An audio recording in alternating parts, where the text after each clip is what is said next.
Hello, good morning, good afternoon, good evening students. जब भी lecture देख रहे हैं उसके अकॉर्डिंग आज की इस लेक्चर में हम सम सॉल्व करने वाले हैं। जो मैंने आप लोगों को क्या दिया था, होमवर्क दिया था, आप लोगों ने उसको सॉल्व नहीं किया था। बहुत ही सिंपल सम था, लेकिन आप लोगों को क्या मालूम क्या उसमें समझ में नहीं आता। दोस्तों ध्यान से समझना भी, देखो क्या है उसमें, एकदम सिंपल क्वेश्चन था।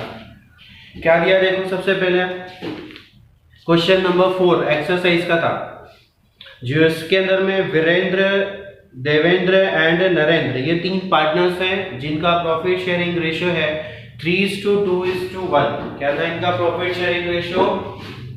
3:2:1। Now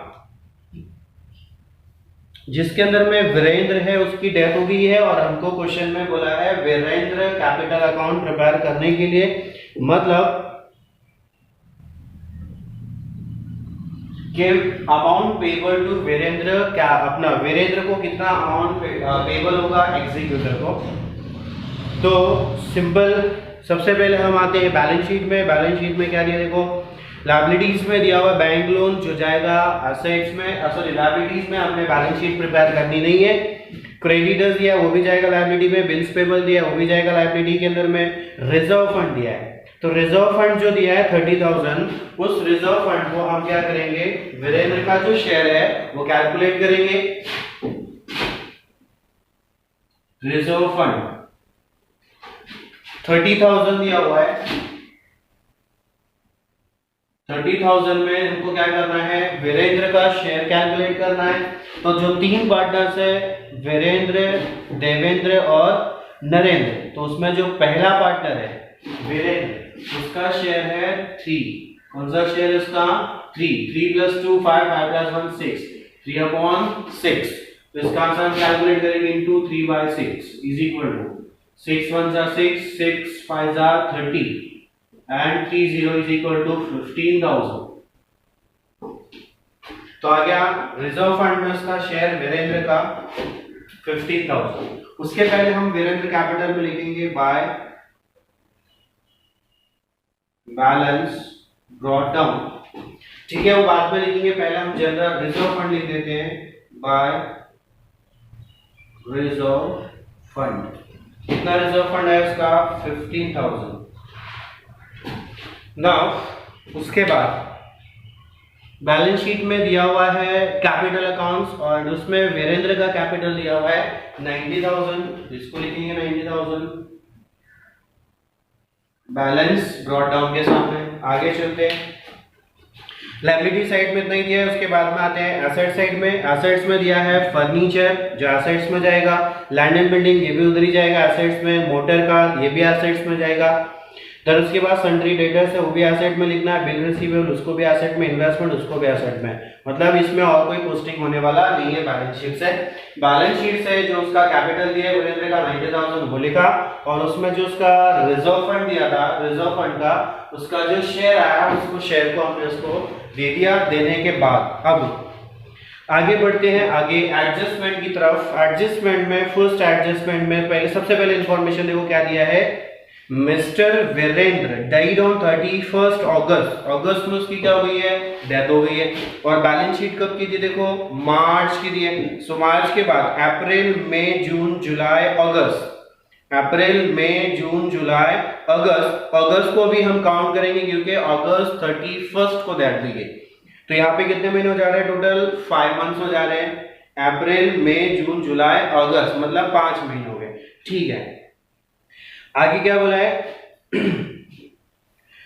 first adjustment, the capital of his credit at the date of death, the capital to his credit on the date of death. इसका मतलब यही है कि उसकी जो डेथ तक का कैपिटल था, मतलब उसका ओपनिंग कैपिटल 90,000 उसको देना है। मतलब पहली एडजस्टमेंट आपको यही हो रही है, 90,000 लिखना है उसका कैपिटल, भाई ठीक है। दूसरी adjustment, his proportion of reserve at the date of last balance sheet, last balance sheet में जो उसका रिजर्व फंड दिया था उसका जो प्रोपोर्शन था, उसका जो उसका अमाउंट था, शेयर था, जो भी हमने कैलकुलेट किया कितना था 15,000, उसको यहाँ पे लिखना था, वो हमने लिख दिया है। ये तो हम वैसे भी करते ही है जब भी हम सॉल्व करेंगे। तो उसका पहली एडजस्टमेंट का मतलब वही था कि जो उसका कैपिटल दिया है उसको लिखना है, और दूसरे एडजस्टमेंट का मतलब था कि उसका जो रिजर्व फंड है उसका जो शेयर आएगा उसको उसमें क्या करना है, देना है, उसको लिखना है। ये था दो एडजस्टमेंट। तीसरा adjustment, his proportion of profit to the date of death based on the average profit of the last 4 years, पिछले 4 साल के एवरेज प्रॉफिट के बेस पर उसको क्या करना है, प्रॉफिट देना है। तो उसके लिए हम लोग एक वर्किंग नोट करेंगे, calculation of profit up to the date of death, up to the date of death. कैसे बोला है, average profit of last 4 year, last 4 year का average profit. So last 4 years average profit calculate करेंगे, कितना आएगा। देखो average profit दिया हुआ है 40, 60, 70 और 30। 40,000 plus 60,000 plus 70,000 plus 30,000 divide by 4 year का एवरेज निकालना है, इसका मतलब डिवाइड करेंगे 4 से, 4 साल का दिया हुआ है 40, 60, 70 और 30। 40 और 60 1 लाख, 170 प्लस 30 मतलब 2 lakhs। 2 lakhs divide by 4 that is equal to 4 1 जा 4, 4 5 जा 20, 1 2 3 4 4 0। तो आ गया इसका एवरेज प्रॉफिट 50,000।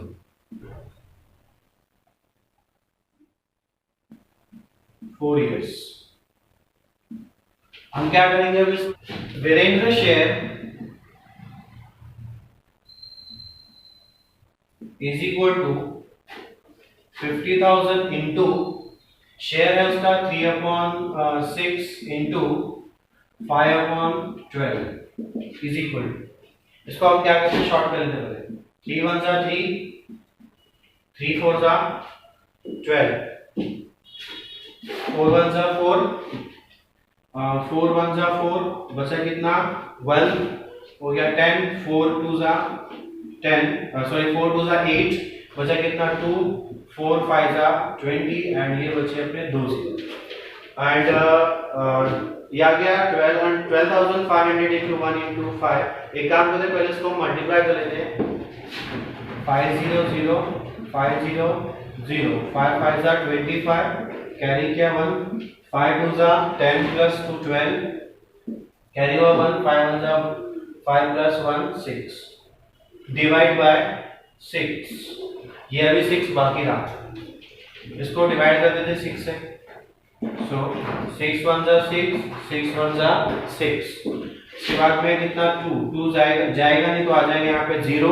अब हो गया कितना 25, 6 6 3 जा 18 एंड 6 4 जा 24, 6 4 जा 24, कितना बचा 1 बचा।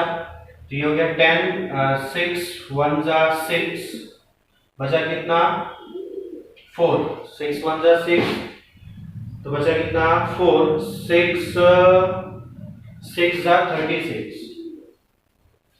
फिर कितना बचा 4, 36 बचा कितना 4 एंड 4 के बाद पॉइंट लगा के 0 लगाएंगे, 6 जा, फिर आंसर आपका 6 6 6 आते जाएगा।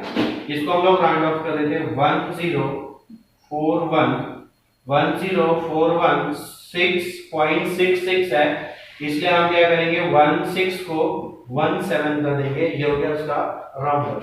नाउ ये आ गया उसका प्रॉफिट एग्जीक्यूटर का उसकी डेथ तक का। नेक्स्ट आगे इसको हम क्या करेंगे, वीरेंद्र कैपिटल में लिख देंगे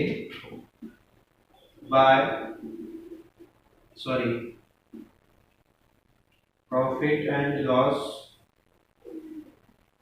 सस्पेंस अकाउंट 10417, ये आ गया उसका profit up to the date of death. आगे जाते हैं, आगे चलते हैं। आगे देखो क्या बोला है,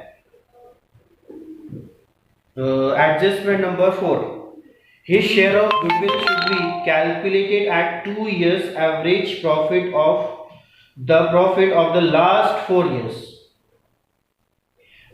His share of goodwill should be calculated at 2 years purchase of the profit of last 4 years for the year ended 31st March, whereas follows। मतलब पिछले 4 साल के प्रॉफिट आपको दिए हैं, हम लोगों ने पिछले 4 साल का एवरेज प्रॉफिट निकाला था, कितना आया था 50,000 आया। कितना आया था एवरेज प्रॉफिट 50,000। तो ठीक है, हम कैलकुलेट करेंगे।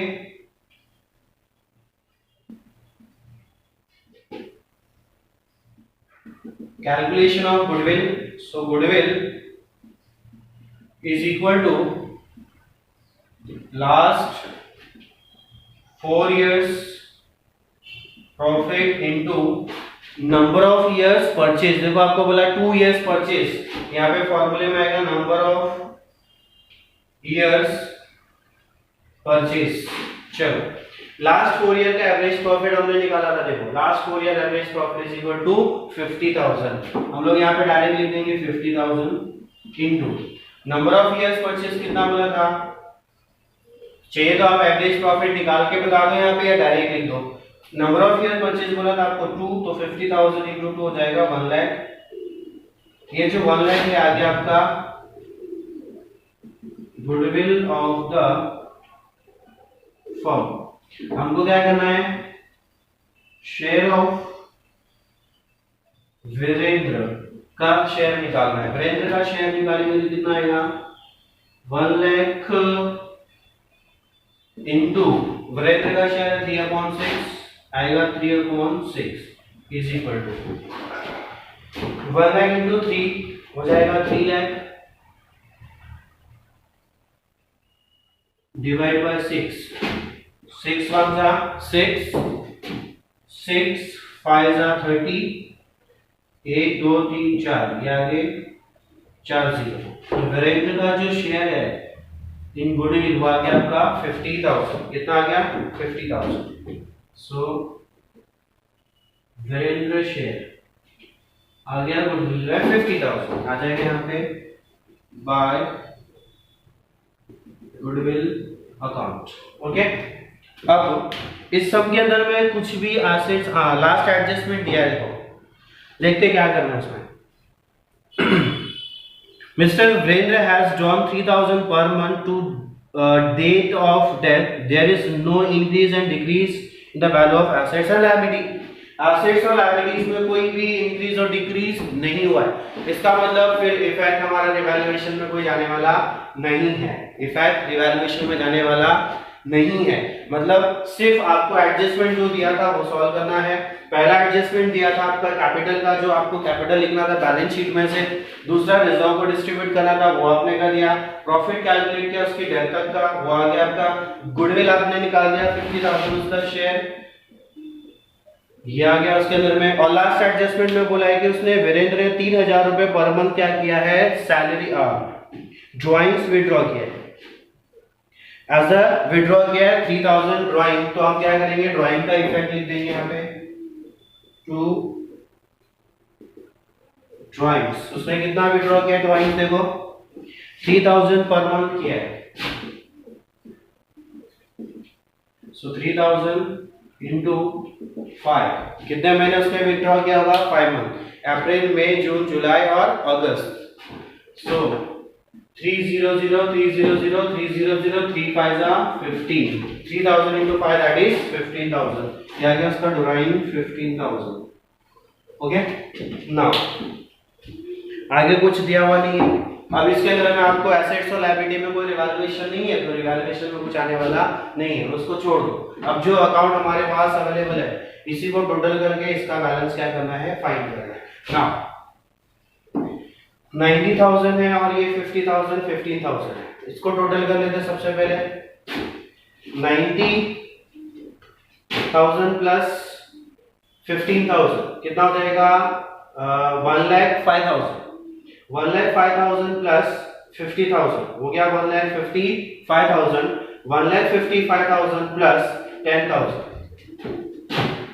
1,55,000 प्लस कर लेंगे 10,417 नाउ ये आ गया 7,1,4,5,6,1 1,65,417 और इसका टोटल देखो ऐसे 15,000 तो टोटल इसका ही ज्यादा है ना 1,65,417 1,65,417 माइनस करेंगे 15,000 इसमें से माइनस कर देंगे 15,000 तो आंसर आएगा 714 5 में से 5 गया 0 6 में से 1 गया 5 1 1,50,417 1,50,417 ये आ गया आपका आंसर एग्जीक्यूटर्स लोन अकाउंट। तो ये था सिंपल सा सम जिसके अंदर हमें कुछ करना ही था। एसेट्स और लायबिलिटीज में कोई भी रिवैल्यूएशन नहीं दिया हुआ था, सिर्फ एडजस्टमेंट नंबर 1 आपको बोला था कैपिटल जो उसकी बैलेंस शीट में दिया उसको लेना है, रिजर्व फंड में जो उसका शेयर है उसको डिस्ट्रीब्यूट करना है और नेक्स्ट एडजस्टमेंट में बोला उसकी डेट तक का प्रॉफिट कैलकुलेट करना है और नेक्स्ट बोला था गुडविल कैलकुलेट करना है और हर महीने उसने 3,000 रुपए क्या किया था विड्रॉ किया था एज अ ड्राइंग। तो ये था हमारा 4 नंबर एक्सरसाइज का प्रैक्टिकल प्रॉब्लम्स का ये वाला सम।